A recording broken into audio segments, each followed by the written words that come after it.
চিন্তা করে না, এই জন্য ইন্টারিম সরকার যেটা ইউনূসের সরকার, এটা তো গভর্নমেন্ট ছিল না, তার তো দেশ নিয়ে চিন্তা করার দরকার নেই। কারণ ইউনূস সাহেব আসবেন এটা তো তার আশার ঠিক 11 মাস আগে আমি আমার কলামে লিখেছি থাকে। আপনি এরশাদকে যত স্বৈরাচার বলেন, তার যে ক্রেডিট আছে সেটা রাখতে হবে। যেগুলা রাস্তাঘাট করছে, যেগুলো উন্নয়ন করছে, এনাম কমিটি দিয়ে কিছু স্ট্রিমলাইন করছে। তো এখন হাসিনা ফ্যাসিবাদ বলতে বলতে তারে পদ্মা সেতু ভেঙে ফেলেন, সমস্ত ফ্লাইওভার ভেঙে ফেলেন, যেগুলো বদিউর রহমান রয়েছেন, তাকে একটু শুনে নেই। বদিউর রহমান, আপনি তো পর্যবেক্ষণ ভালো করেন, অনেকেই আপনাকে এই ব্যাপারটা বলে যে আপনার পর্যবেক্ষণ ভালো। একদম যদি বলি যে শুধু তৈরি পোশাক খাত বা সেই শিল্প, এদিকে যানবাহনের দীর্ঘ সারি, সবটা মিলিয়ে আপনার পর্যবেক্ষণ কি বলছে? এই সংকটের ভয়াবহতা কি অনেক বেশি? আমরা তো গা শোয়া হয়ে গেছি, তো সেজন্য যত বেশি হয় তখন ওইটাই মনে হয় যে বলে যে কিল কয়টা খাইতে পারবে, বলে যে একটাও না। হাত পা বেঁধে যদি দেই তাহলে তো তুমি যত দাও সবটা খেতে হবে। তা আমরা এই দেশে বাস করে সংকট, দুর্যোগ, এটা স্যাবোটেজ হোক কিংবা প্ল্যান রইতে হোক, একটা কথা এখন ইতিমধ্যে উঠেছে, কেউ কেউ বলতেছে যে অকটেনের সময়, তেলের সময় যে একটা লাইন হয়েছে, তো সেটা পরে তো আসলো যে মজুদ হইলো, দাম বাড়ার পরে তখন আর সংকট থাকলো না। এখন আমাকে জিজ্ঞেস করে বাগানে হাঁটার সময় বলে যে গ্যাসও কি এরকম দাম বাড়ানোর জন্য মজুদ করতেছে কিনা। আমি বাবু, গ্যাস মজুদ কেমনে করে সেটা তো আমার জানা নাই। গ্যাসের সিলিন্ডার করে করে কারা কীভাবে মজুদ করবে, তেল না হয় ড্রাম ট্রাম এটাতে করছে।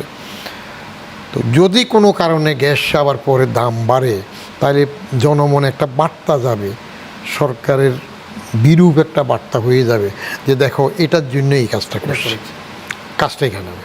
ইনি যে একটা মূল্যবান কথা বললেন, দুইটা পয়েন্ট আমি খেয়াল করছি। একটা হইল থার্ড একটা করার জন্য ইন্টারিম গভর্নমেন্টের সময় প্রস্তাব ছিল, তারা করে নাই, না করাতে এখন ঝামেলাটা হয়ে গেল। তাহলে ইন্টারিম গভর্নমেন্ট করে নাই, ইন্টারিম গভর্নমেন্ট এই সরকারের বেশি দুস্থ কিনা, এটার কোনো রকমের কৈফিয়ত হবে কিনা, কেন করেনি সে জবাবদি থাকবে কিনা, এটা আমরা দেখার অপেক্ষায় থাকব। আর দ্বিতীয় জিনিস যেটা একটা পয়েন্ট আসলো, স্যাবোটেজ কিনা। যদি স্যাবোটেজ হয়ে থাকে, আসলে যদি হয়, কতগুলা ইফস অ্যান্ড বার্ডসের উপর নির্ভর করে, তাহলে সেটা ধরার মতো স্যাবোটেজ কিনা, এটা বের করার মতো শক্তি আমাদের আছে কিনা, আমাদের সেই তদন্তের সক্ষমতা আছে কিনা, সে এক্সপার্টিজ আছে কিনা, এই দুইটা নিয়ে আমার একটা মতামত। তদন্তের সক্ষমতা থাকলেও সেই তদন্তের যে রিপোর্টটা, সেটা আবার জনসম্মুখে প্রকাশ করার সক্ষমতা প্রকাশ করা তো পরের ব্যাপার, আগে আপনি আদৌ ধরতে পারবেন কিনা। কারণ কিছু জিনিস আছে, ছোট্ট জিনিসগুলো ধরার ব্যাপার থাকে। এখন যে প্রধান নির্বাচন কমিশনার AM নাসির উদ্দিন, তো 111 সরকারের সময় তিনি তখন আপনার জ্বালানি সচিব, আমি NBR-এর চেয়ারম্যান। সাঙ্গুর ওখানে ছোট্ট একটা পার্টস নষ্টের জন্য ওখানে উৎপাদন বন্ধ হয়ে গেল। তো ওইটা আপনার এয়ারে করে বা এয়ার ইমার্জেন্সি আনছে, কিন্তু আমার কাস্টমসের লোকজন তো ওইটার গুরুত্ব বুঝে নাই। তারা তাদের নর্মাল কাজ অনুযায়ী এয়ারপোর্টে এটার শুল্ক কত হবে এগুলো নিয়ে গসা মাজা করে, যেটা নিয়ম হয় আর কি রিলিজ করার জন্য। তো পরে নাসির আমাকে টেলিফোন করলো যে এই অবস্থা, আমার সাঙ্গুতে প্রতি ঘন্টায় উৎপাদনে এই রকম বন্ধ থাকলে লস হয়। তাহলে এটা আমাদের লোকজন বুঝে নাই, যেহেতু আমাকে বলছো এখন আমি বলতেছি। আমি এয়ারপোর্ট কমিশনারকে বললাম যে ফর্মালিটিস পরে, জাস্ট NBR-এর চেয়ারম্যান নির্দেশ দিলাম, এই অনুযায়ী এটা রিলিজ করে ওদের হাতে দিয়ে দাও। কারণ সাঙ্গুর 1 ঘন্টার প্রোডাকশন যদি বন্ধ থাকে, তাহলে তোমার কাস্টমসের এখানে কত দিনের কাস্টম, কত লাখের কাস্টম আসবে সাথে রিলি। তো এই ডিসিশন মেকিং ক্যাপাসিটিটা ইন্টারিম সরকারের সময় এটা চিন্তা করে নাই কেন, যে আরেকটা রিজার্ভ হোক, যেভাবে হোক দরকার, যাক এখন 2 বছর লাগবে বলছে, দেখা যাক। আমাদের আরেকটা প্রবণতা আছে, সেই প্রবণতা হইল, আপনি বললেন যে চিন্তা করে নাই, আমি একটু এখানেও শুনি, চিন্তা কেন করে নাই, কোথায় বাধাটা কোথায় ছিল? চিন্তা করে না, এই জন্য ইন্টারিম সরকার যেটা ইউনূসের সরকার, এটা তো গভর্নমেন্ট ছিল না, তার তো দেশ নিয়ে চিন্তা করার দরকার নেই।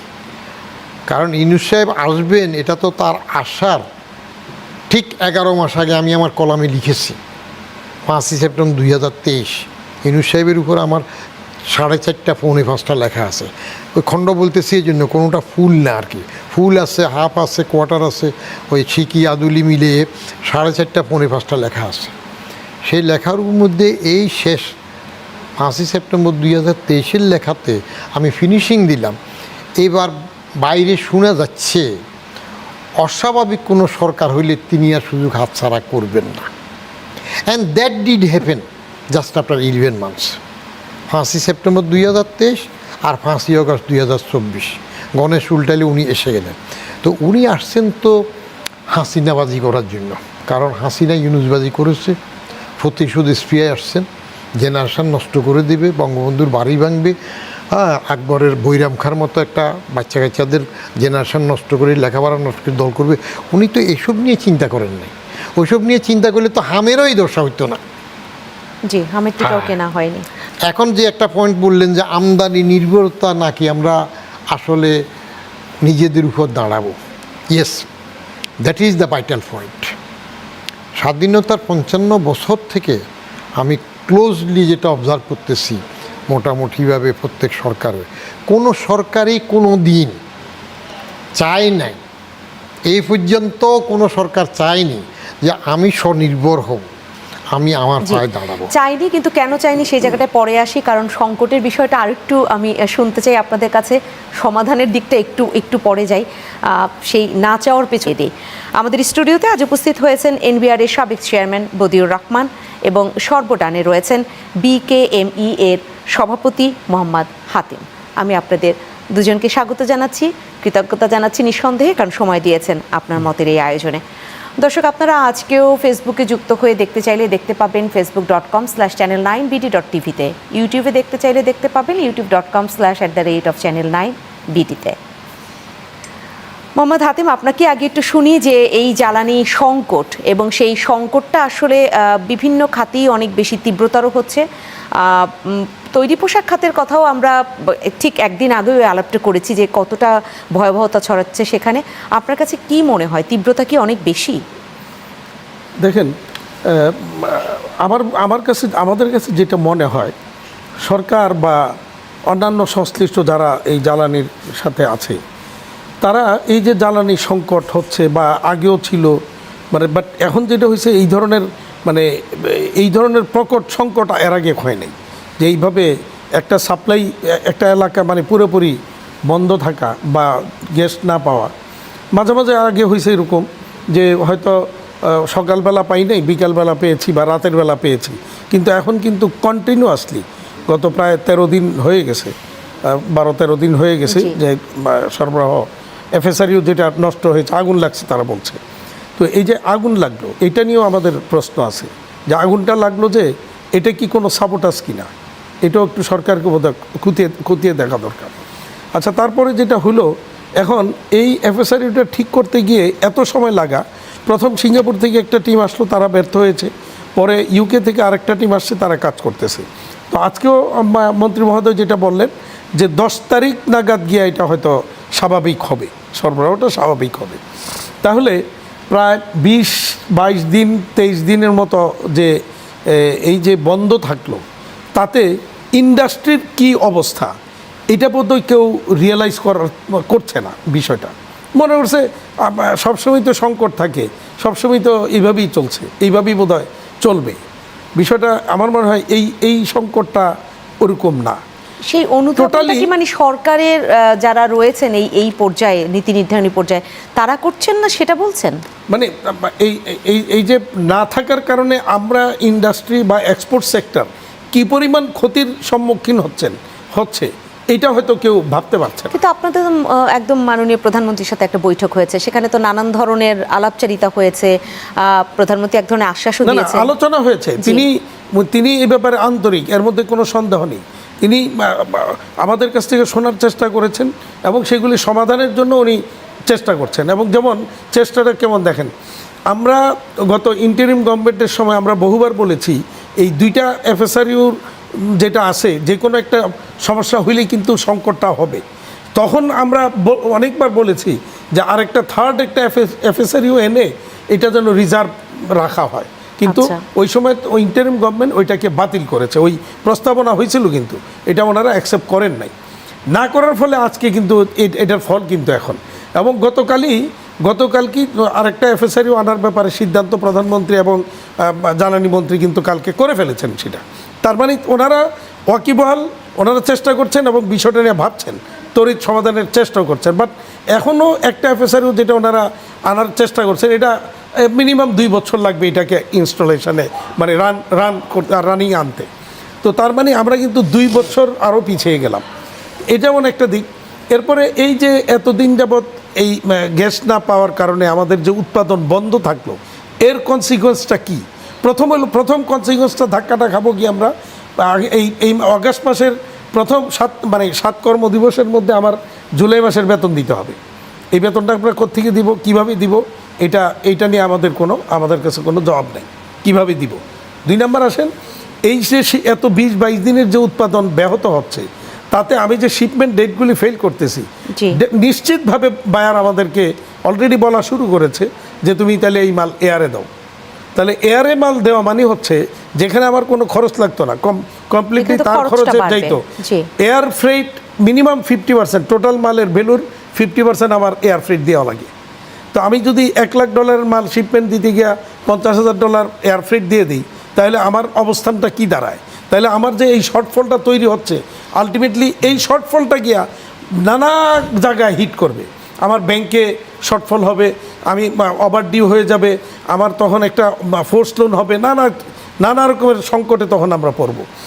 এরপরে আসেন আপনি আমি যদি এয়ার ফ্রেট নাও দিই, মিনিমাম ডিসকাউন্ট দিতে হবে, 25 থেকে 30% ডিসকাউন্ট এই সমস্ত ক্ষেত্রে বায়ার ক্লেম করে থাকে। তো এরপরে গিয়ে আমার অবস্থাটা কি দাঁড়ায়, এটা গেল একটা দিক। এবার আসেন বায়ার বর্তমানে যে আমার এক্সিস্টিং যে রানিং অর্ডারগুলি চলতেছে, এই পরিস্থিতির কারণে ফার্দার যে অর্ডারটা আমার প্লেস হওয়ার কথা ছিল এটা স্থগিত করে ফেলছে।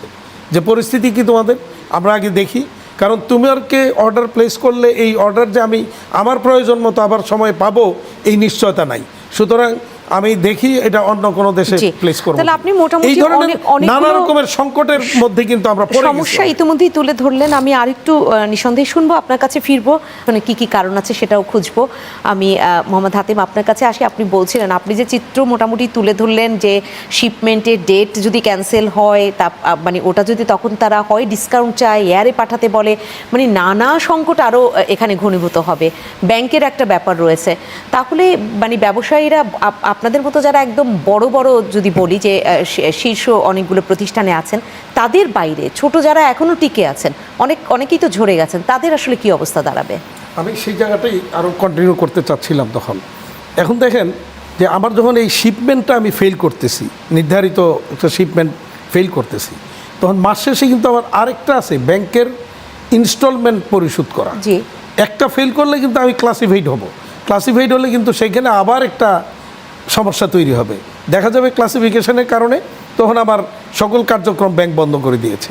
অর্থাৎ একটা জীবিত মানুষকে পদে পদে নানাভাবে আটকিয়ে তাকে মৃত্যুর মুখে ঠেলে দেওয়া হচ্ছে। আচ্ছা, এরপরে আসেন যে আমরা এরকম একটা সংকট, গ্যাস নাই, তিতাস গ্যাস আমাদেরকে যখন মূল্য বৃদ্ধি করলো সরকার, ওই সময় 2022 সালে ফেব্রুয়ারি থেকে দামটা বাড়ালো, তখন কিন্তু স্পষ্ট আপনাদের মনে আছে, একদম পত্রপত্রিকায় স্পষ্ট ঘোষণা দিয়েছিল যে মূল্য বৃদ্ধি করে আমাদেরকে আনইন্টারাপ্টেড কন্টিনিউয়াস গ্যাস দিবে। তো আজও পর্যন্ত আমরা সেটা কিন্তু পাইনি। দ্বিতীয়ত হলো, এই যে গ্যাস দিতে পারছে না, এটার জন্য গ্যাস কর্তৃপক্ষের যেখানে গিল্টি ফিলিংস হওয়া দরকার, যেখানে তারা অনুশোচনা করা দরকার, সেখানে উল্টা আমরা যখন টিকে থাকার জন্য ওই সিলিন্ডারে করে বা ইয়ের মধ্যে ট্রলিতে সিলিন্ডারে করে গ্যাস নিয়ে কোনোরকম ফিনিশিং সেকশনটা চালিয়ে শিপমেন্টগুলি, ইমার্জেন্সি শিপমেন্টগুলি করার চেষ্টা করতেছিলাম, তখন তিতাস কর্তৃপক্ষ চিঠি দিয়ে ওই সিএনজি ফিলিং স্টেশনকে নির্দেশ দিয়েছে যে এই ধরনের সিলিন্ডারে করে যেন গ্যাস না দেওয়া হয়। তো বিষয়টা আমরা তড়িৎ মন্ত্রী এবং সচিব এবং তিতাসের এমডি পর্যায়ে আমরা বিষয়টা নিয়ে কথা বললাম। তো সচিব মহোদয় বিষয়টা বুঝে সাথে সাথে তিতাসের এমডিকে ফোন করে বললেন যে এটা নিয়ে যেন তারা এই ধরনের দেওয়া না হয়, এবং ওনারা তখন আমাকে নিশ্চিত করলেন যে না, বাধা দেওয়া হবে না, আপনারা নিয়ে চালান। পরের দিন, ঠিক যেদিন আমার সাথে কথা হলো, পরের দিন তিতাস গ্যাস কর্তৃপক্ষ আরেকটা চিঠি দিয়ে বলতেছে একটা ফিলিং স্টেশনকে যে আমাদের নির্দেশনা দেওয়ার পরেও তোমরা এইভাবে দিচ্ছ, এটা কিন্তু অপরাধ এবং এই ব্যাপারে শাস্তিমূলক ব্যবস্থা নেওয়া হবে। তাইলে এখন প্রশ্ন হচ্ছে যে ওনারা যে বললেন আমাকে নিজে, এরপরে এই চিঠি পাওয়ার পরে আমি আবার জ্বালানি সচিব, তিতাসের এমডি মহোদয় দুইজনকে আমি ফোন করলাম। তো ওনারা আবার আমাকে আশ্বস্ত করলেন। তো একদিকে ওনারা আশ্বস্ত করছেন আপনারা নিতে পারবেন, দুই দিকের সিদ্ধান্ত আসলে সাংঘর্ষিক হয়ে যাচ্ছে। এইটা আমি আজকে মন্ত্রীকে ওই কথাটা বলার চেষ্টা করছিলাম। আজকে ওই সমকালে একটা রাউন্ড টেবিলের মধ্যে আমরা কথা বলতেছিলাম এটা নিয়ে। তো এই হলো পরিস্থিতি। আসলে মন্ত্রীকে বলতে পারেন নাই? না, বলছি, মন্ত্রীকে বলা হয়েছে। মন্ত্রী এগুলিতে উনি খুব ব্যবস্থা নিচ্ছেন এগুলি নিয়ে।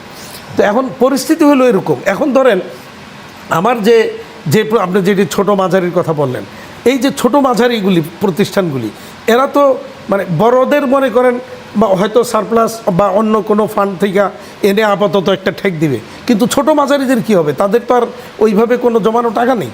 তো তারা তো একদিকে শ্রমিকের বেতন দিতে পারবে না, ব্যাংকের ইনস্টলমেন্ট দিতে পারবে না, আর এদিকে বায়ার আবার তার অর্ডার স্থগিত করতেছে।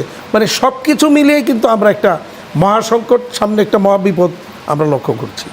এই ব্যাপারে আমি জানি না এই ক্ষেত্রে সরকার, বাংলাদেশ ব্যাংক কী নির্দেশনা দিবেন। আমি যদি বলি এখন যে এই ব্যাপারে আমাদের এই সাহায্য করেন, তাহলে বলবে যে সবসময় আপনারা খালি সহযোগিতাই চান। কিন্তু যখন আপনারা, সরকারের দায়িত্ব কি? আমাকে ফ্যাসিলিটেট করা। আমি ব্যবসা করব, আমাকে সরকার ফ্যাসিলিটেট করবে। এখন সরকার যদি সেই ফ্যাসিলিটেশনটা দিতে না পারে, তাহলে এটার যে কনসিকুয়েন্সটা দাঁড়াবে, সেখানে আমাদের সহযোগিতা করার দায়িত্বটাও কিন্তু তখন সরকারের উপর বর্তায়, বাংলাদেশ ব্যাংকের উপর বর্তায়। জানি না এখন এই ক্ষেত্রে বাংলাদেশ ব্যাংক বা সরকার কি নির্দেশনা দিবে। জি, আমি বিরতিতে যাব, কিন্তু তার আগে আরেকটু শুনতে চাই আপনার কাছে ছোট করে, যে আপনি বলছিলেন যে অর্ডার প্লেস করা সেই জায়গাটা এক ধরনের মুশকিল হবে। সামনের দিনে যে অর্ডারগুলো আসবে বায়ারদের কাছ থেকে, বিশেষ করে সেটা আসলে আমি সুনির্দিষ্টভাবে বিশেষ করে বড়দিন কেন্দ্রিক যে অর্ডারগুলো পাওয়া হয়, সেগুলো আসলে বছরে কোন মাসের দিকে পাওয়া হয় বা সেটার উপর কোনো প্রভাব পড়বে কিনা? যেমন গতকাল কি আমার একটা বড় ব্র্যান্ডের আমি কাজ করি, তাদের সাথে কালকে আমি বসছিলাম। স্ট্রেট আমাকে 1/3 কাটল করে দিছে, যা আমার অর্ডার দেওয়ার কথা, হওয়ার কথা ছিল, তার 3 ভাগের 2 ভাগ আমার এখানে আসবে কালকে আমাকে বলে দিছে। তার মানে ওই 1/3 কিন্তু অন্য জায়গায় শিফট করে ফেলছে সে। তো এই পরিস্থিতি মানে চলতেছে, এরকম অর্ডার প্লেসিং কিন্তু এখন চলতেছে। তো এই সময় এই অবস্থা কিন্তু সিচুয়েশন সবারই, কোন ম্যাক্সিমাম ব্র্যান্ড বায়াররাই কিন্তু এখন সংকুচিত করে ফেলছে। ইভেন আমরা গত কয়েক মাস যাবতই শুনছিলাম যে বড় বড় ব্র্যান্ডগুলি বাংলাদেশ থেকে অর্ডার ইন্ডিয়াতে শিপ করতেছে। তো আমাকে দিল্লি থেকে আমাদের হাই কমিশনার আমাকে জানাইলেন যে এই পরিস্থিতি, আমাদের কাছে তথ্য হচ্ছে এখানে বড় বড় ব্র্যান্ডের নাম বললেন কতগুলি, যে এগুলি এখানে। তখন আমি ওইসব ব্র্যান্ডের এখানে যারা কান্ট্রি ম্যানেজার, তাদেরকে ডেকে নিয়ে আমি বসছিলাম। তো বসে কথা বললাম, তো হিসাব দেখলাম গত বছর বাংলাদেশে তারা কি পরিমাণ সোর্সিং করেছে, এই বছর কি করছে। স্টেট মানে 3 ভাগের 1 ভাগ নাই এই বছর, কারো 50% নাই, 40% সেগুলো সরিয়ে পার্শ্ববর্তী দেশে নিয়ে কোথাও নিচ্ছে। তো আচ্ছা, তখন আমি জিজ্ঞেস করলাম কারণটা কি কেন? বলছে আফটার এলডিসি বাংলাদেশে এখন যে বেনিফিটগুলি পাচ্ছে, এই বেনিফিটগুলি থাকবে না, তখন তো বায়াররা কি করবে, যার কারণে বায়াররা আগে থেকেই মানে অন্য জায়গায় সোর্সিংটা বাড়াচ্ছে বা ওখানে। আপনাদের আবারও স্বাগত জানাচ্ছি আপনার মতের আজকের আয়োজনে। আজ আমরা কথা বলছি জ্বালানি সংকট এবং সমাধান কোথায়, কিভাবে, সেই শিরোনামে। আমি বদিউর রহমান আপনার কাছে আসি। আপনি আমদানি নির্ভরতা কমাতে কোনো সদিচ্ছা ছিল কিনা সেই জায়গাটায় কথা বলতে চাচ্ছেন। তার আগে এই যে সংকটের চিত্র, আরও কিছু চিত্র উঠে আসলো যেটা মোহাম্মদ হাতিম তুলে ধরলেন, সেই জায়গায় কিছু যুক্ত করবেন কিনা শুনে নিয়ে আমি ওই জায়গাটাতে যাব। না, মন্ত্রী তো বললেন 10 দিন পরে সংকট থাকবে না, কমে যাবে। এই কথাই তো উনিও বললেন, আমরা পত্রিকায়ও দেখলাম। তো আমরা মন্ত্রীর কথার উপরে বিশ্বাস রেখে আরও 10 দিন অপেক্ষা করি। আর যদি না হয় তারপরেও, তাহলে তো যে বললাম না, হাত পা বেঁধে দিলে কি করবেন? একটা বিশ্বাস সার্কেলে চলবে তো। আমার বাড়ির পাশে একটা ডাস্টবিন আছে, বড় মূল রাস্তার মধ্যে আর কি, শিয়ালবাড়ি মোড়ের পরে। তো আমার ওই পাশে যদি কোনো দিন কাজ নাও থাকে, সপ্তাহের মধ্যে কাজ না থাকলেও আমি ওখান দিয়ে একবার হেঁটে আসি। কারণ আমি এই দেশে থাকবো, এখানে বসবাস করব, ইনহাস্ত ওয়াতানা, এটা আমার জন্মভূমি। এখানকার ডাস্টবিনের গন্ধটা আমার অভ্যাসে থাকবে না, এটা হয় না। অভ্যাস যেন থাকে, কাজ না থাকলেও আমি যাই। অতএব এইখানকার এই সংকটগুলো আমাদের যে সিস্টেমাইজ চলছে, নিজেদের উৎপাদন না হয়ে সবসময় আমরা নির্ভরশীল হই, আমদানি নির্ভর হই, সেগুলোর উপর ডিপেন্ড করে। আমি 2 অকেশনে ইআরডিতে চাকরি করছিলাম, একবার ডেস্ক অফিসার হিসেবে, আরেকবার এডিশনাল সেক্রেটারি হিসেবে। তো ডেস্ক অফিসার হিসেবে চাকরি করার সময় আমার ট্র্যাজিক এক্সপিরিয়েন্স ছিল, তখন ইআরডিতে যাওয়ার জন্য আগে মানুষ বেশি চেষ্টা করতো, বিদেশ যাওয়া যায়, অফিসারদের জন্য ওটা একটা ভালো আর কি, বাইরে যায়। আমার গিয়ে এমন পোস্টিং হইল যে 7 দিনে ওষুধের অনুমান হিসেবে, অনুমান বলে না যে ওষুধ খাইতে হইলে আর একটা কিছু দ্বিতীয় সাথে, সেটা হিসেবে 7 দিনে একটা চিঠিও পাইনি। ডক্টর মশিউর রহমান তখন ইআরডি সেক্রেটারি, তার আগে লুৎফুল্লাহুল মজিদকে 1 সপ্তাহ পেলাম। তো আমি কথা প্রসঙ্গে ছোট্ট অফিসার বললাম যে স্যার, ইআরডিতে 76টা সেকশন, তখন এগুলো দরকার আছে আদৌ? দরকার নাই তো, কারণ স্বাধীনের পর আমাদের বাজেটটা সব বাইরের ফাইন্যান্সে হতো। এখন তো আমরা অনেক দূর আগাইলাম, তাইলে এই পরনির্ভরতা, ফেরিস কনসোর্টিয়ামে একটা ভালো ব্রিফ কেস নিয়ে যে সচিব বেশি যেতে পারতো, তারা জাদ্রেল ইআরডি সচিব হইতো। মুহিত সাহেব 70-এর দশকের শেষের দিকে, 80-র প্রথম দিকে জাদ্রেল সেক্রেটারি। যারা টাকা কর্জ বেশি আনতে পারে, যারা গনিমিয়া ঋণ করে ছেলের বিয়েতে ফুর্তি করে, সেটা করেছে। তখন থেকে মেন্টালিটি একটা হইল, বাইরের থেকে যত আমদানি করা যাবে তত কমিশন হবে, তত ইন্টারিম বিদেশ যাওয়া যাবে, তত ট্রেনিং হবে। এই যে পেট্রো বাংলা বলেন, পেট্রোলিয়াম বলেন, এখন পত্রিকায় বলতেছে আমাদের গ্যাসও ফুরিয়ে আসতেছে। ফুরিয়ে আসতে যখন শেষ হবে তখন, কিন্তু ফুরিয়ে আসার আগে আরও নূতন নূতন ক্ষেত্র কেন আমি কিন্তু এক্সপ্লোর করছি সেই না? ভাবনার সাথে সাথে গনিমিয়া যে অনেক বেশি আরো গরিব হবে, সেই ভাবনাটা কি এদেশে কেউ ভাববে না? না, এটা ভাবে না। তার কারণ যারা ওই বিশ্বব্যাংক, IMF নিয়ে আমি সবসময় কড়া সমালোচনা করি, এরা যেখানে হাত বাড়াইছে সেখানে নিঃস্ব করে দেয়, শেষ করে ফেলে। আপনার বাড়াবে কে? দাদিকে নাতনি বলে যে দাদি, রাত্রে আমার যদি বাথরুম ধরে আমার একটু জাগাই দিও। দাদি বলে যে বাথরুম ধরলে তোর জাগানো, তুই জাগবি। আমরা ছোট থাকতে তো স্বপ্ন দেখতাম গাছতলায় শিশু করতেছি, বড় দিলে যে কাঁথা ভিজিয়ে ফেলছি। এখন তো বড়দের সেটা হয় না। তো যারা ছোটোর থেকে কাঁথা ভিজিয়েছে, তারা যখন বড় হয়েছে তখন সে বুঝে কখন তার বাথরুম ধরবে, কখন প্রস্রাব ধরবে, কখন মলত্যাগ করতে হবে। তো ওই বুঝেটা যখন বড় হওয়ার পরেও বুঝে না, তাহলে যা হয় তাই আমাদের হচ্ছে। পলিটিক্যাল নেতৃত্ব এটা নিয়ে চিন্তা করে না। ইমপ্লিমেন্টেশন লেভেলে যে আমলারা আছে, তারা ফোরসাইট নিয়ে চিন্তা করে না, প্রত্যেকে নিজের আখের। আমি তাজ্জব হয়ে যাই, বিদেশ গেলে আমাদের আমলাদের একটা চরিত্র। আমি এক দেশে গিয়ে শুনলাম, এখন নাম বললে তো ব্যক্তিগত সমালোচনা হয়, তা বলবো না। ওই যে কে একজন তাকে একটু গরম পানিতে গোসল করাবে, সেই জন্য হোটেল থেকে নিয়ে যাচ্ছে, গদগদ হয়ে চলে যাচ্ছে। একটা উপরের লেভেল লোক, ওইখানে হয়তো বিদেশি বাংলাদেশি আছে। তা আমাকে যখন প্রস্তাব দিলাম, বললাম যে কেন রে বাবা, তুমি আমার নিয়ে যাবে ওইখানে গোসল করবে কেন? এটা তার ইনভেস্টমেন্ট। সে পরে গল্প করছে আমার কাছে, এটা হলো। তা আমাদের চরিত্রের মধ্যে দেশপ্রেমটা, নিজের উপরে দাঁড়ানোর কোনো একটা লিডারশিপ আমরা এই পর্যন্ত পাইনি। সাংঘাতিক রকমের এটার ঘাটতি আছে। ওই ঘাটতি থাকাতে সবসময় যত আমদানি হয়, যত ক্রেডিট হয়, যত লোন হয়, সেখানে যদি ট্রেনিং কম্পোনেন্ট থাকে, সেখানে প্রজেক্টে যদি গাড়ি থাকে বড় বড়, এই উগায়রা সুবিধা থাকে, সেগুলো নিয়ে সবাই ব্যস্ত। তারপরে আবার রেসিডিউ হইলে কোনখান দিয়ে কী পাওয়া যাবে, এইখানে প্যাট্রিয়টিক সেন্স অফ ভ্যালুজ যেটা, সেটা খুব কঠিন। যেমন ছোট্ট একটা উদাহরণ দিই, আমি জীবনে প্রথম করিয়ে গেলাম 83-তে একটা ইন্টারন্যাশনাল ওয়ার্কশপ। আমার তো যা অর্জন সব সরকারি চাকরির মাধ্যমে অর্জন, নিজের কিছুই নেই, সব সরকারি চাকরিতে, প্লেনেও সরকারিতে পয়সা দিয়ে। ওখানে যাওয়ার পরে আমি তাদের প্যাট্রিয়টিক সেন্স অফ ভ্যালু দেখে তাজ্জব হয়ে গেলাম। ফোয়াং স্টিল মিল, তো ফোয়াং স্টিল মিল তারা নিজেদের জন্য করতে চাইলেও দেখা গেল তাদের নিজস্ব র মেটেরিয়ালসে মাত্র 19%, 100 ভাগ আছে তাদের নিজের, আর 81 ভাগই তাদেরকে ইম্পোর্ট করতে হবে। তখন দাতা যাদের থেকে টাকা নেবে তারা বললো যে না, তোমরা এই 81 ভাগ আমদানি করে এনে স্টিল মিল করার চাইতে তোমরা কোটা ফিনিশ প্রোডাক্ট ইম্পোর্ট করে আরও 100 বছর ভালো চলতে পারবে। কিন্তু তাদের লিডার বলল দেশ তো 100 বছরের না, দেশ থাকবে হাজার হাজার বছর।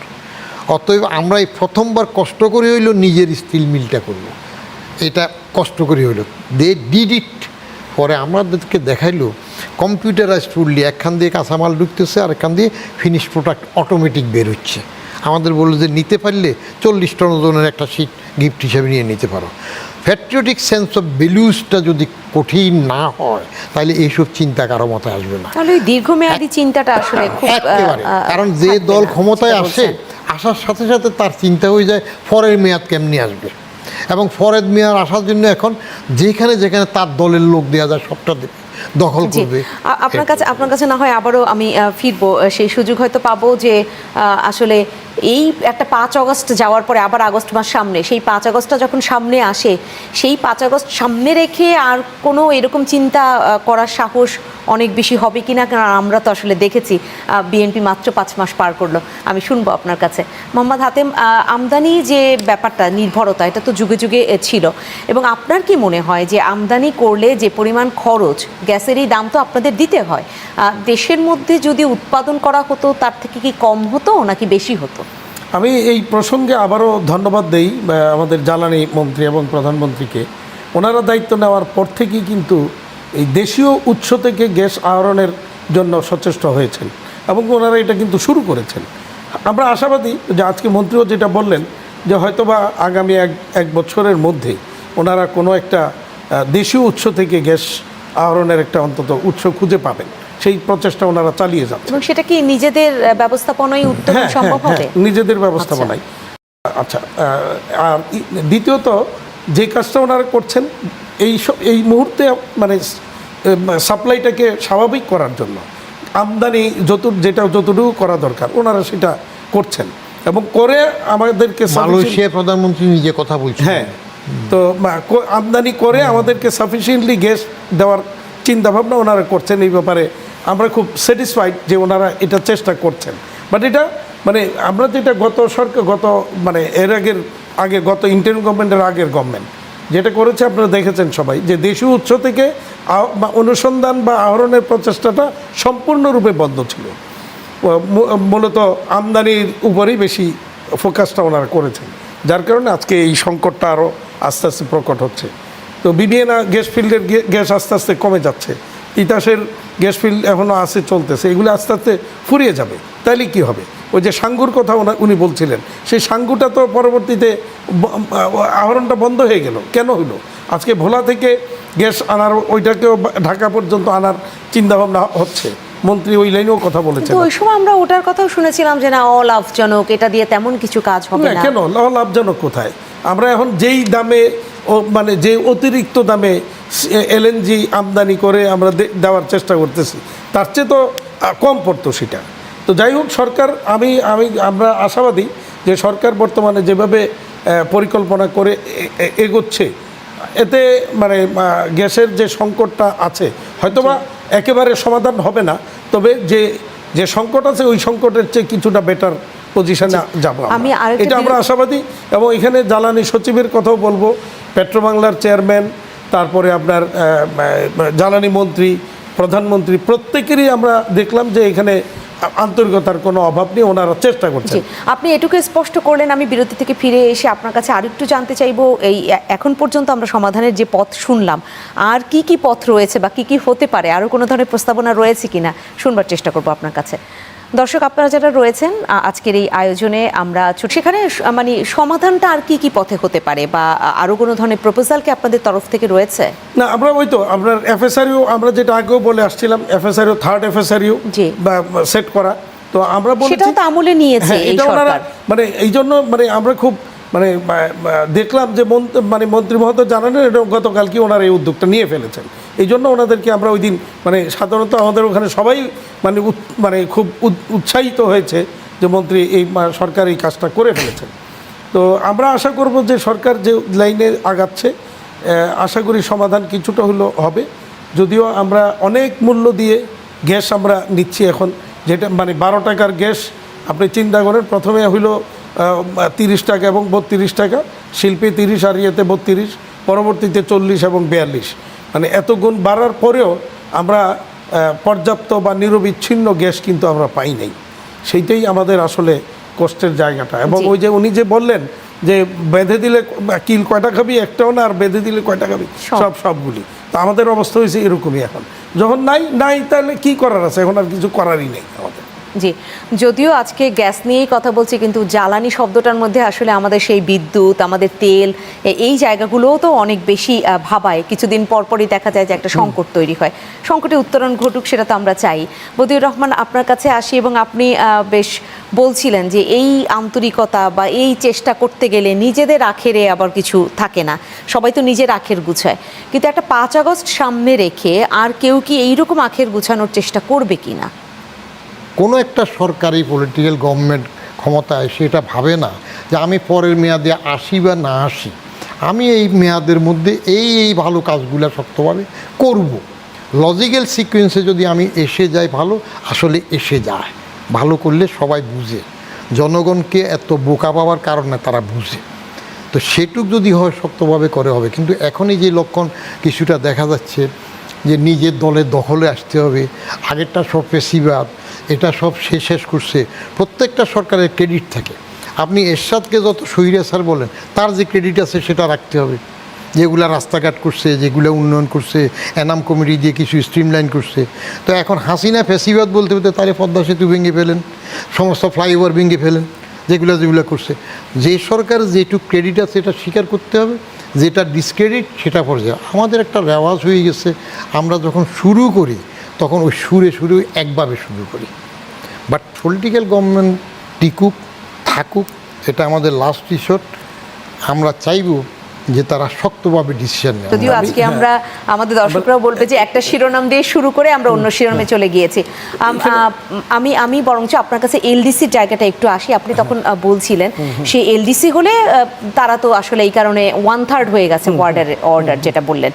এলডিসি এই গ্রাজুয়েশনের কথা অনেকে বলছে একটু পেছালে ভালো হবে, মানে পিছালে ভালো হবে নাকি সময়ের মতো আমরা যেটা চাচ্ছি যে সময় সেটা হলেই ভালো হবে? দেখেন, বদিউর রহমান সাহেব যেটা বললেন যে আমরা বিগত সরকারের সময় যে গ্যাস আহরণের দেশীয় উৎস থেকে গ্যাস আহরণের কথা বলেছি কিনা, আমার মনে হয় ওই সময়কার আমাদের বক্তব্যগুলি শুনলে পাবেন খুঁজে যে তখনও আমরা বলেছি দেশীয় উৎস থেকে গ্যাস আহরণ করেন। এবং আমি একমাত্র 2023 সাল থেকে আমি শুরু করেছি এলডিসি গ্র্যাজুয়েশনে যাওয়ার মতো কোনো পরিস্থিতি পরিবেশ আমাদের নাই, সেই সরকারের আমলে বলেছি। 24 সালে ইন্টারিম গভর্নমেন্টের সাথে প্রথম যেদিন আমরা দেখা করলাম 20 আগস্ট ডক্টর ইউনূস সাহেবের সাথে আমরা দেখা করলাম, সেদিন আমার একমাত্র বক্তব্য ছিল এলডিসি গ্র্যাজুয়েশন পিছিয়ে দেওয়া। কিন্তু পরবর্তীতে সরকার যখন পিছিয়ে দিল না বা পিছিয়ে দেওয়ার জন্য কোনো আবেদন করলো না, ঘোষণা দিল যে না সময় মতো এলডিসি গ্র্যাজুয়েশনে যাবে, তখন আমি বলেছিলাম যে আমরা আত্মহত্যা করার জন্য ঘোষণা দিয়ে দিলাম। এলডিসি গ্র্যাজুয়েশনে যাওয়ার যে ঘোষণা দিলাম, এটা একটা আত্মহত্যা করার ঘোষণা দিলাম। এবং আজকের মাননীয় প্রধানমন্ত্রীর সাথে প্রথম যেদিন আমরা দেখা করলাম, উনি দেশে ফেরার পরপরই জানুয়ারি মাসের 4 তারিখ দেখা করছিলাম। সেদিন আমার বক্তব্য ছিল 2টা, এলডিসি গ্র্যাজুয়েশন পিছিয়ে দেওয়া এবং লেবার ল নিয়ে কথা বলছিলাম। এবং উনি কিন্তু 2টাই করেছেন। দেখেন যে উনি দায়িত্ব নেওয়ার পরের দিনই কিন্তু এলডিসি গ্র্যাজুয়েশন পিছিয়ে দেওয়ার চিঠি দিয়েছেন। এবং ওই চিঠি দেওয়ার ফলে জাতিসংঘ থেকে টিম আসছে, তারা কিন্তু পরিস্থিতি পর্যালোচনা করেছে, প্রস্তুতি দেখে তারা মোটামুটি স্যাটিসফাইড যে না, এলডিসি গ্র্যাজুয়েশনে দেওয়ার মতো কোনো পরিস্থিতি এখনও বাংলাদেশের হয়নি। তারা 3 বছর পিছিয়ে দেওয়ার মতো একটা মোটামুটি একটা নীতিগত সিদ্ধান্ত নিয়েছেন। তাহলে বায়ারদের কাছে এমন কি তথ্য গেল যে তারা আগে এই অর্ডার অন্য জায়গায় সরিয়ে নিচ্ছে? না, বায়াররা তো 3 বছর পরেও এরপরে কি হবে, 3 বছর মানে 2029 বা ছিল তো এই বছরের নভেম্বরে, তো 2029 এরপরে 3 বছর আবার গ্রেস পিরিয়ড আছে, তার মানে 2032। আমরা আশা করছি যে 2032 পর্যন্ত সময় পাবো। তো আজকেই আমি একটা চিঠি পেলাম, বাণিজ্য মন্ত্রণালয় থেকে একটা চিঠি আসছে ইউরোপিয়ান ইউনিয়নের সাথে এফটি করার জন্য একটা কমিটি করা হয়েছে, জাতীয় কমিটি। সেই কমিটিতে আমাকে অন্তর্ভুক্ত করা হয়েছে, সেটার একটা চিঠি আজকে আমরা পেয়েছি। অর্থাৎ আমরা এলডিসি গ্র্যাজুয়েশনে গেলেও এটার জন্য আবার একটা রোডম্যাপ তৈরি করতে হবে, প্রস্তুতি থাকতে হবে।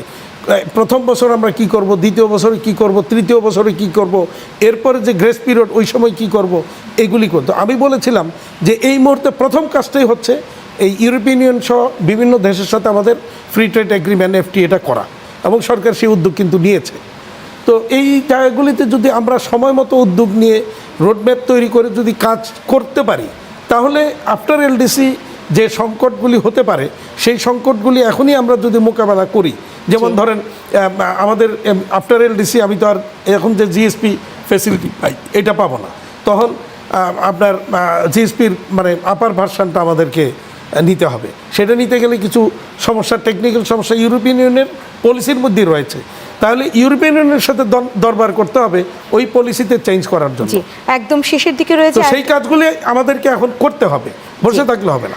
আরেকটা বিষয় একটু ছোট করে শুনে আমি বদিউর রহমানকে হয়তো 1 মিনিট শুনতে পাবো, সেটা হচ্ছে যে মার্কিন বিশেষ দূত তো আসলে ঢাকায় রয়েছে, সেখানে কি কোনো অন্য ট্যারিফ বা অন্য কিছু বিষয় নিয়ে আলাপ হবে? দেখেন, ট্যারিফ নিয়ে তো আলাপ হচ্ছেই, মার্কিন বিশেষ করে ট্রাম্প ট্যারিফ, আমরা এটাকে মার্কিন ট্যারিফ বলি না, ট্রাম্প ট্যারিফ বলি। এবং এই ট্রাম্প ট্যারিফটা আনপ্রেডিক্টেবল কমপ্লিটলি, কখন কোনটা এসে কার উপর পড়বে এটা কেউ ইমাজিন করতে পারে না, এবং বাইরেও এটা নিয়ে আতঙ্কিত শঙ্কিত যে আসলে কি হবে। যার কারণে আপনি দেখেন যে আমেরিকার কাস্টমার বা ওখানে সেল কমে গেছে, বায়ারদের অর্ডার প্লেসিংটা কমেছে। 2 নম্বর হচ্ছে যে আপনি দেখেন গত 6 মাসে যে প্রেসিডেন্সিয়াল প্রথম যখন তারা একটা ট্যারিফ দিল ট্রাম্প, সেই ট্যারিফটা যখন ওদের উচ্চ আদালত বাতিল ঘোষণা করলো, তখন অল্টারনেটিভ ট্রাম্প কিন্তু তার প্রেসিডেন্সিয়াল পাওয়ারে 6 মাসের জন্য 10% করে একটা ট্যারিফ দেওয়ার ক্ষমতা আছে, সেটা কিন্তু অ্যাপ্লাই করলো করে এই 10% করে এতদিন চললো। এটা যখন শেষ হয়ে যাচ্ছে তাহলে কি করবে? আরেকটা ভুয়া অজুহাত দিয়ে 60টা দেশের উপর আবার একটা 10 এবং 12.5 দিল, সেটা শেষ হওয়ার পরে দেখবেন আরেকটা অজুহাত বের করবে, যেটা ফোর্স লেবার ইস্যুতে। যদিও এইটা একটা মানে আমরা কোনোভাবেই এটাকে মেনে নিতে পারছি না যে বাংলাদেশে ফোর্স লেবার নাই, কিন্তু ওনারা বলছেন যে আমরা যেখান থেকে র মেটেরিয়ালস আনি সেখানে ফোর্স লেবার। তাহলে ফোর্স লেবার যে আছে এটা ডিফাইন করলো কে? আইএলও তো এই ব্যাপারে আমাদেরকে কিছু নোটিফাই করে না, বা মার্কিন যুক্তরাষ্ট্র আইএলওকে কমপ্লেন করে নাই।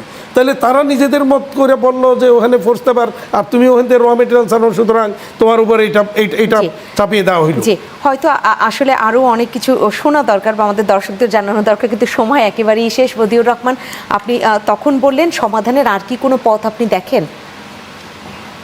জ্বালানি সংকট সমাধানের? জি জি না, জ্বালানি সংকট সমাধানের পথ এখন আর কি, যেটা টেম্পোরারি আছে এটার বাইরে তো আর এখন কিছু সম্ভব হবে না। এলডিসির ব্যাপারে তাহলে আপনি কিছু যুক্ত করবেন কিনা শুনে নিয়ে শেষ করি। এলডিসির ব্যাপারে যুক্তটা হলো এগুলা টু ওয়ে ট্রাফিক, আপনি অ্যাবসলিউট কিছু না। আপনি যদি বলেন এখন 3 বছর পিছালে সুবিধা হবে, সে এই 3 বছরের মধ্যে কি সুবিধা আপনি অর্জন করবেন? পরে যাইয়া কি আবার একই কথা আসবে? কারণ আপনি যেইটুক সুবিধা পাচ্ছেন এখন, সেটুক একসময় না তো একসময় এলডিসি গ্র্যাজুয়েশনে গেলে আপনাকে কাটেল হতে হবে। তো আপনি কি চাইবেন না যে এলডিসি গ্র্যাজুয়েশনে যাবেন না? তাহলে যদি না চান তাহলে 3 বছর পরে আবারও 3 বছর চাইবেন, আবারও 3 বছর চাইবেন, এভাবে চলতে থাকবে। প্রেক্ষাপটটা একটু ভিন্ন না? মাঝখানে বাংলাদেশের উপর দিয়ে যে নানান ধরনের ঝড় গেল, বাংলাদেশের উপর আবার যে ঝড় আসবে না, আপনি সেটা কি চিন্তা করবেন? তাহলে এইভাবেই থাকবেন। জি, আর লিস্ট ডেভেলপমেন্ট কান্ট্রি হিসেবে থেকে যান সবসময়, তাহলে ওদিকে চিন্তা করার দরকার নাই। কারণ আপনি যদি 2টা চিন্তা করেন হবে না। আপনি মুরগির বাচ্চা যেটা পুষছেন নিজে আদর করে, সেটা জবাই করতে যদি কষ্ট লাগে, তাহলে মেয়ের জামাইকে আপ্যায়ন করতে পারবেন না। আর মেয়ে জামাইয়ে আপ্যায়ন করতে গেলে আপনার পোষা মুরগিটা জবাই করতে হবে। কোনো এক জায়গায় আপনাকে তো একটা হার্ড ডিসিশন নিতে হবে, তা নিলে আপনি আগাতে পারবেন, না নিলে পারবেন না। একটা ডিসিশনের মধ্যে যে কোনো সময় একটা কাট অফ পয়েন্টে যেতে হবে। ছোট্ট ছোট্ট ইনসাইটের ব্যাপারগুলো থাকে। মনে করেন আমাদের সামান্য যে প্রেসিডেন্ট হইলেন এখন হাফিজউদ্দিন সাহেব, এনাকে নিয়ে আমাদের মিডিয়া এবং পত্রিকাগুলা ইনি কি ভারপ্রাপ্ত হবেন না অস্থায়ী হবেন সেটা ঠিক করতে পারতেছে না। চিন্তা করেন, সবাই সরকারও এটা নিয়ে বলছে না, কেউ অ্যাক্টিং বলছে এক জায়গায় শুধু অ্যাক্টিং, আর সবাই ভারপ্রাপ্ত বলতেছে। অথচ যে সময় প্রেসিডেন্ট জিয়া মারা গেলেন তখন প্রেসিডেন্ট সাত্তার দায়িত্ব নিলেন, সেই সময় ক্যাবর রহমত আলী সাহেব ক্যাবিনেট সেক্রেটারি, আমি ক্যাবিনেট ডিভিশন চাকরি করি। এটা নিয়ে এক্সারসাইজ হইল কী হবে, তখন যাইয়া বলে যে না, তিনি অ্যাক্টিং প্রেসিডেন্ট হবে, অস্থায়ী রাষ্ট্রপতি।